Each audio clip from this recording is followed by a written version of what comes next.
मन कट्टण का कोई सूत्र दसो जिहदे नाल मेरी जीव आत्मा परमात्मा नाल मिल सके, ऐसी कोई गल दस।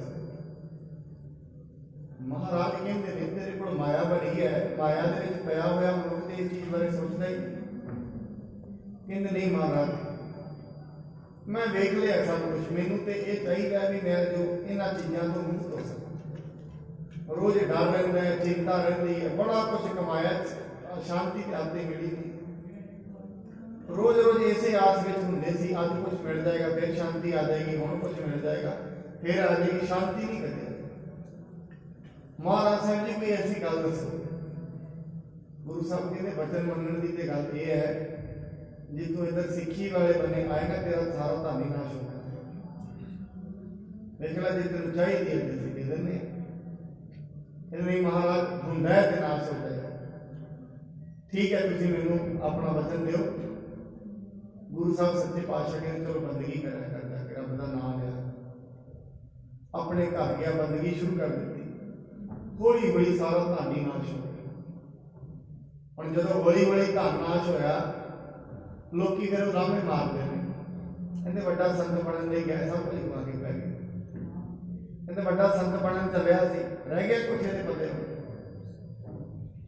हुण पता नहीं किन्ने प्रकार के ताने ने दुनिया के जेड़ा भाई महेशे नूं रोज ही सुनने पैंदे। निकलदा घरों तां भी लोग ताने मारते हैं, इन्नी गरीबी आ गई रोटी कोई मुहताज हो गया। पर महाराज साहब का वचन न छड्डिया, जो उन्होंने कई गल मनदे ही रहे, लगातार चलता रहे गुरु के वचन। एक दिन गुरु साहब जी ने दोबारा गोइंदवाल साहब को कहते महेशिया असल दे विच दो ही चीज़ां होंदियां ने दुनिया में, जे मनुख उन्होंने सहन कर लवे समझो वो गुरु के दर से प्रवान हो जाता है। पहली गल तो यह लोगों के ताने ते मेहने वो तू मन्ने नहीं, लोगों के ताने ते मेहने तू सुने नहीं। लोग बड़ा कुछ किया है पर तू तो एक ही गल सोची है, हम तन दियो है भावें कोई बुरा कहे भावें चंगा कहे। जब हम शरण प्रभु की आई, ये परमात्मा सी तो तेरी शरण में आएगा। हुण तू जीवाला है भावें मार लै, असी तो तेरी शरण च सगल द्वार को छाड़ के गए तुहारो द्वार, बाहें कहे की लाज अस गोबिंद दास। परमात्मा सारिया आसा ला दित्तियां ने, तेरी शरण में आ गए हैं, हुण तुहाडी मर्जी सी। महाराज जी ने फिर तुम दुनिया का इस चीज़ को सहन किया है। दूजी गल तेरे को माया नहीं रही फिर भी तू रब का नाम नहीं चुके, और तेनों ये पता लग गया माया तो आने जाने वाली चीज़ है, अज है कल नहीं है। ये तो रंग ऐसा ही है, जिवें कभी बसंत होंदी है कभी पतझड़ होंदी है, माया सदा थोड़ी ना सारी रहती है। कदे घाटे भी आते हैं कदे नफे भी आते हैं। जिवें शरीर के उत्ते कदे शरीर स्वस्थ होंदा है, कदे शरीर बीमार भी होंदा है, कदे दिन होंदा है कदे रात भी होंदी है। और ये याद रखना एक चंद्रमा होंदा है ना, चंद्रमा एक दिन मस्या की रात आती है, चंद्रमा वेखदा ही नहीं। पर जिहड़ा चंद्रमा है वह निराश नहीं होता, उन्होंने पता है एक दिन पूर्णमाशी भी आनी है। रोज रोज घटता गया मस्या आ गई, एक दिन चलता गया एक दिन पूर्णमाशी भी आती है। सदा घाटे नहीं रहिंदे, सदा नफे भी नहीं रहिंदे, सदा दुख नहीं रहिंदा, सदा सुख भी नहीं रहिंदा, आनंद सदा रहिंदा। महाराज कहते तेन दोवें पता चीज़ां पता लग गई ने, कहते जा महेशिया हुण अपने घर जा, अपना काम काज करया कर, लोगों को इस काम वास्ते उपदेश दे, हुण माया तेरी दस गुणी हो जाएगी। फिर अपना किरत विहार शुरू किया, हौली हौली माया से बदलनी शुरू। हुण माया दे विच ते रहिंदा है हंकार कोई नहीं, माया का लेप कोई नहीं, उहदे नाल जुड़ाव कोई नहीं। उसनों पता लग गया काहदा हंकार करा, ये तो सदा नहीं रहनी। महाराज कहते जी सेहत है ना, एक तो मनुख को सीख लेना चाहिए। ये सेहत कभी बचपन के कितना मनुख छाला मार लेंदा सी, जवानी आई किन्नियां कितों कितों की जा आउंदा सी। अगर सोचा एक गुरु तेग बहादुर साहब कहते, बाबा फरीद साहब कहते एक समा हुंदा है मनुख को 100 को भी इवें लगते हैं जिवें एक को देते। ਸੁੱਖ ਹੋ ਗਈ। 20 ਕਿਲੋਮੀਟਰ ਵੀ ਇਵੇਂ ਲੱਗਦੇ ਨੇ ਜਿਵੇਂ 1 ਕਿਲੋਮੀਟਰ ਹੈ। ਇੱਕ ਸਮਾਂ ਐਸਾ ਹੁੰਦਾ ਹੈ 1 ਕਿਲੋਮੀਟਰ ਵੀ 20 ਕਿਲੋਮੀਟਰ ਲੱਗਦਾ। ਫਰੀਦਾ ਇੰਨੀ ਨਿੱਕੀ ਜੰਗੀ ਹੈ, ਥਲ ਡੂੰਗਰ ਪਵੇ ਹੋ, ਅੱਜ ਫਰੀਦਾ ਪੂਜਦਾ ਸਹਿ ਕੋ ਹੰਤੀ। ਅੱਜ ਦੇ ਮੰਜੀ ਦੇ ਕੋਲ ਪਾਣੀ ਦਾ ਗਲਾਸ ਵੀ ਪਿਆ ਹੋਏ ਨਾ, ਉਹ ਵੀ ਚੁੱਕਣਾ ਐਵੇਂ ਲੱਗਦਾ ਕੋਈ ਹੋਰ ਹੀ ਆ ਕੇ ਬੁਢਾਪੇ ਵਿੱਚ ਐਸੀ ਹਾਲਾਤ। ਸਦਾ ਇਹ ਸਰੀਰ ਤੇ ਸੱਤਿਆ ਨਹੀਂ ਰਹੀ, ਜਵਾਨੀ ਐਸੀ ਹੈ। ਇਹ ਸਰੀਰ ਤੋਂ ਸਿੱਖ ਲੈਣਾ ਚਾਹੀਦਾ ਹੈ। ਜੇ ਸਰੀਰ ਤੇ ਸਦਾ ਜਵਾਨੀ ਰਹੀ, ਜਵਾਨੀ ਨਹੀਂ ਰਹੀ, ਬੁਢੇਪਾ ਆ ਗਿਆ ਹੈ।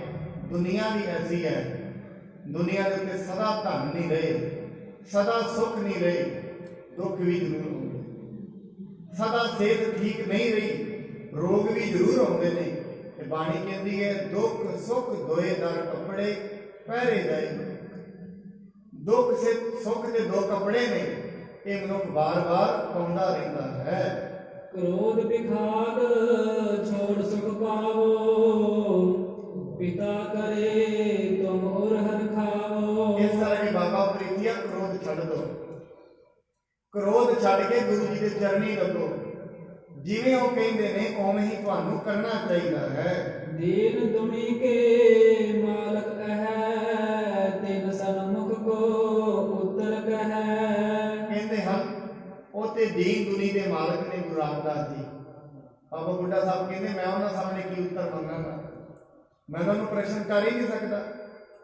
जिन्होंने तिना लोगों की सोझी है, खंड ब्रह्मंड के बारे जानते हैं, असी उन्होंने सानू कुछ भी नहीं कह सकते। हाँ इम कहे बिरद मुखधारी मौना, पृथ्या जाए परवेश्यो कोना। इन्ना कह के बाबा बुड्ढा साहब जी चुप हो गए। फिर बाबा प्रीति चंद जी घर अंदर चले गए, क्योंकि पहला दरबार में बैठे सी, हुण घर दे विच प्रवेश हो गया है। गिर कठोर कहत रिसतारे, पिद के निकट गयो दुख भारे। हुण जाके गुरु जी दे कोल बड़े क्रोध दे नाल गल्लां करदे ने गुरु रामदास जी नाल, बड़े दुख दियां बड़ी क्रोध भरियां गल्लां, पता नहीं की गुरु रामदास जी नूं कही जांदे हन। दुखते कहन लाग कटबानी, क्या विपरीत आपने ठानी। मुख तो कहण लगे ये की विपरीत कीती है पिता जी, ये चंगी गल है जिहड़ा तुसीं कीता है, जो भी तुसीं कीता है ये चंगा नहीं कीता है। मेरी वस्त अरब को दे, को इम करे ना आगे पई। जेड़ी मेरी वस्तु सी ये तुसीं छोटे मनुख नूं दे दित्ती है, जेड़ी मेरे हिस्से आनी चाहिए सी तुसीं वो दूजे नूं दे दित्ती है। मौसम खोट जान कै करियो, कौन कोश अलग कै पर हरियो। कहते मेरे नाल तुसीं ये खोटा काम कीता है ते जान के कीता है। गुरु साहब ने कहा ये तुसीं ठीक नहीं कीता। हुण मनुख दी आदत ही ये है, मनुख दोष कदे अपने आप नूं नहीं दिंदा है।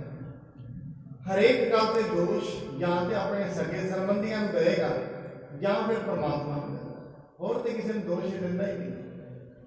अपने आप को तो कभी भी नहीं कहता भी मेरे तो गलतियां हुई ने, ये नहीं कभी कहता मैं।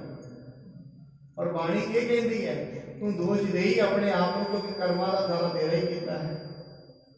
जो कुछ भी मनुख के नाल वापर रहा है वो कर्मा करके वापर रहा है, नहीं कुछ वापरता।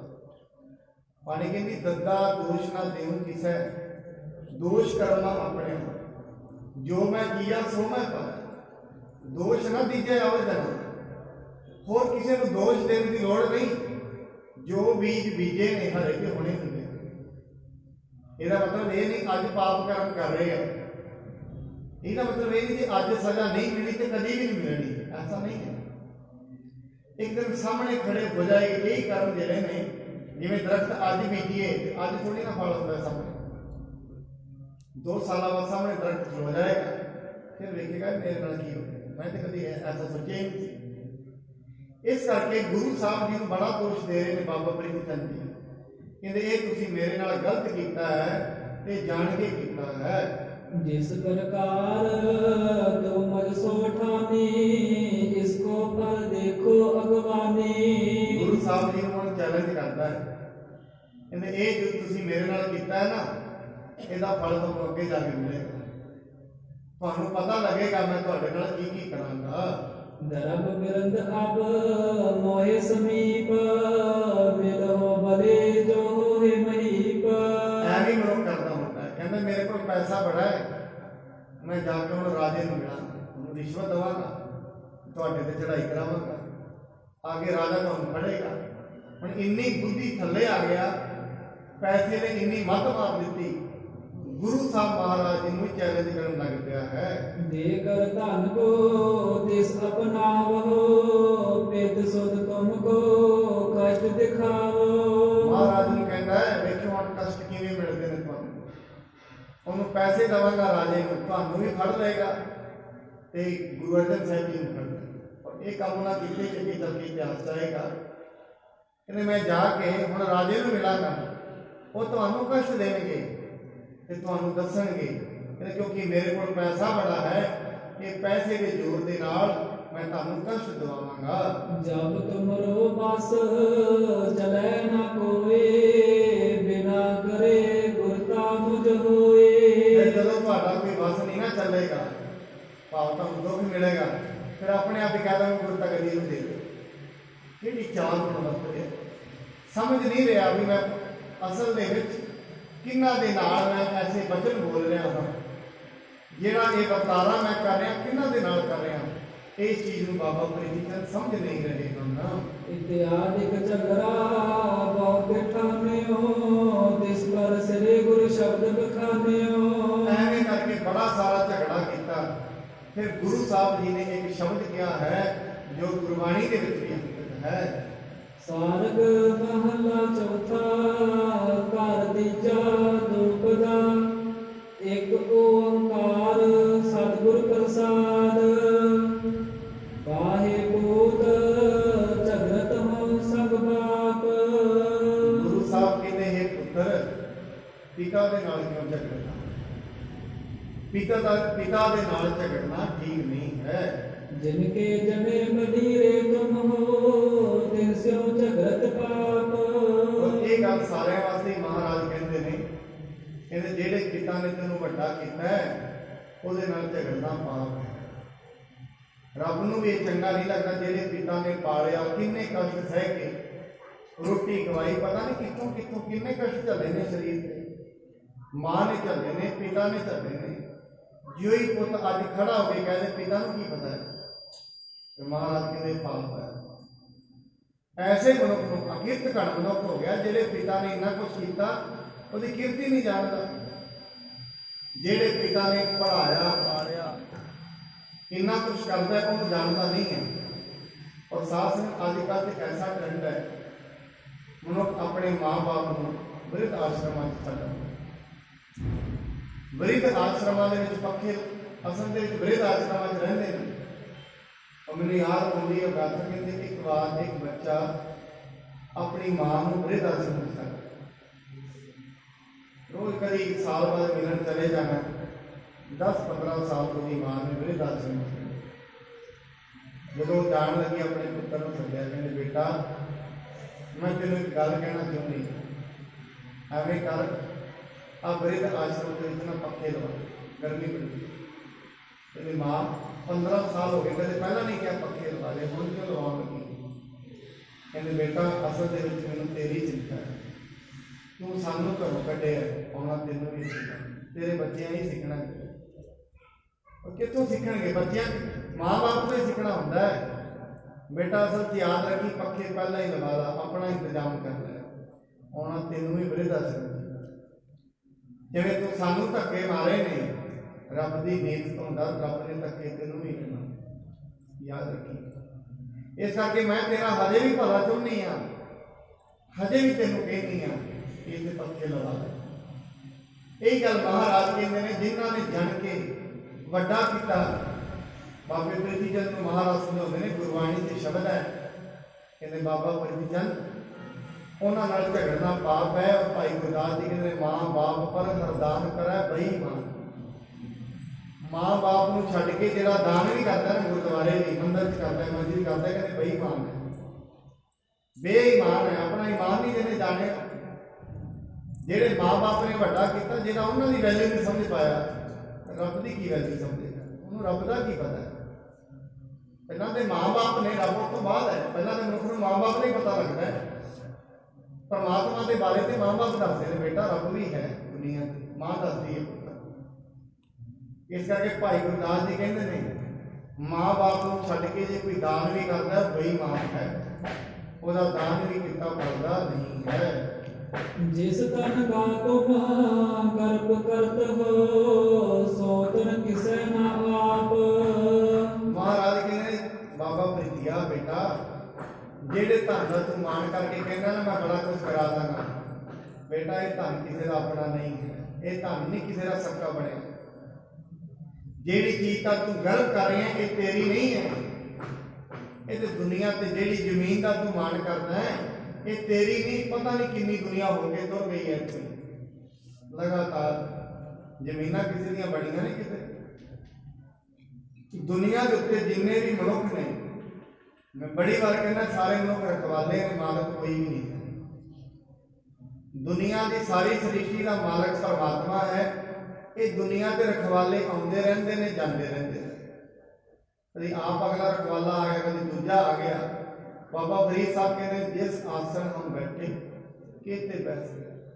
ਆ ਜਿਹੜੇ ਸਰੀਰ 'ਚ ਅਸੀਂ ਬੈਠੇ ਆ, ਪਤਾ ਨਹੀਂ ਕਿੰਨੀ ਦੁਨੀਆ ਆ ਕੇ ਚਲੀ ਗਈ ਹੈ। ਅਸਲ ਤੇ ਸਿਆਣੇ ਇਹ ਕਹਿੰਦੇ ਨੇ, ਇੱਕ ਇੱਕ ਪੈਰ ਦੇ ਥੱਲੇ ਤਿੰਨ ਤਿੰਨ ਲੋਕ ਦਫਨ ਹੋਏ ਨੇ ਇਸ ਦੁਨੀਆ। ਇੱਕ ਇੱਕ ਪੈਰ ਥੱਲੇ ਕਿੰਨੀ ਦੁਨੀਆ ਆ ਗਈ ਹੈ। ਸਾਡੇ ਤੋਂ ਪਹਿਲਾਂ ਗਿਣਤੀ ਨਹੀਂ ਕਿੰਨੇ ਮਨੁੱਖ ਆ ਗਏ ਨੇ। ਯਾਦ ਰੱਖਣਾ ਸਾਧ ਸੰਗਤ, ਇਸ ਦੁਨੀਆ ਦੇ ਉੱਤੇ ਇਹ ਤੇ ਰਿਕਾਰਡ ਹੈ ਕਿੰਨੇ ਬੱਚੇ ਦਾ ਬਰਥ ਹੋਇਆ, ਕਿੰਨੇ ਵਜੇ ਹੋਇਆ, ਇਹ ਰਿਕਾਰਡ ਤੇ ਹੈ ਨਹੀਂ। ਕਿੰਨੇ ਆਏ ਨੇ ਅੱਜ ਦੁਨੀਆ ਦੇ, ਅੱਜ ਦਾ ਰਿਕਾਰਡ ਤੇ ਹੈ ਕਿੰਨੀ ਦੁਨੀਆ ਹੈ, ਪਰ ਇਸ ਦੁਨੀਆ ਤੋਂ ਕਿੰਨੀ ਦੁਨੀਆ ਚਲੀ ਗਈ ਹੈ ਇਹਦਾ ਰਿਕਾਰਡ ਕਿਤੇ ਵੀ ਨਹੀਂ। ਕਿੰਨੇ ਲੋਕ ਹੋ ਕੇ ਚਲੇ ਗਏ ਨੇ, ਕਿੰਨੇ ਯੁੱਗ ਵਾਪਰ ਗਏ ਨੇ। ਇੱਥੇ ਸਭ ਦੁਨੀਆ ਜਿੰਨੀ ਆਉਂਦੀ ਹੈ ਕੋਈ ਇੱਥੇ ਬਾਲਕ ਨਹੀਂ ਹੈ, ਸਭ ਰਖਵਾਲੇ ਨੇ। ਇਸ ਕਰਕੇ ਸਤਿਗੁਰੂ ਜੀ ਕਹਿੰਦੇ ਨੇ ਕਿ ਬਾਬਾ ਪ੍ਰੀਤੀਆ ਧਨ ਦਾ ਮਾਣ ਨਾ ਕਰ, ਇਹ ਧਨ ਕਿਸੇ ਦਾ ਨਹੀਂ ਹੈ।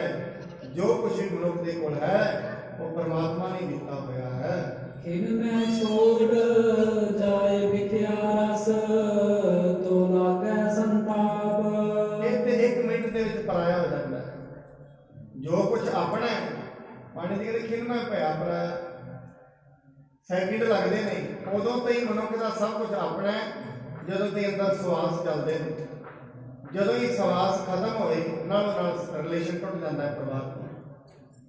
ਜੋ ਕੁਝ ਵੀ ਹੈ ਸਭ ਪਰਾਇਆ ਹੋ ਜਾਂਦਾ ਹੈ।